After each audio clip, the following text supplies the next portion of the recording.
Okey, jom kita buat ayam sambal santan ikut resipi Kak Zaida. Tapi dah macam ayam masak lemak pula rupa dia. Okey, mula-mula tumis dulu serai. Okey, bagi dia sampai ambil bau. Lepas tu masukkan bahan tumis.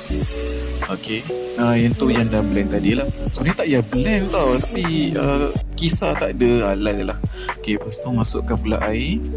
Lepas tu masukkan ayam. Kalau ikut resipi tu Kak Zaida suruh goreng ayam dululah.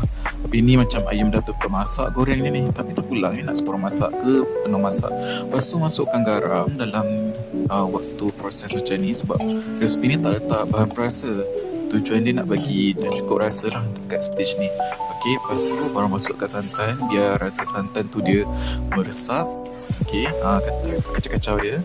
Okey, rasa lemak-lemak tu. Lepas tu dengan rasa bahan kisar tu kan, atau blend lah, bukan kisar dalam kes ni. Lepas tu baru masukkan pula air. Okey, air ni terpulang nak banyak ke nak sikit ke, biar sampai dia masak betul. Lepas tu kita bagi dia masak lah. Okey, ini proses yang lama sikit lah, gantung ya kalau nak lama ke tak lama. And then dah siap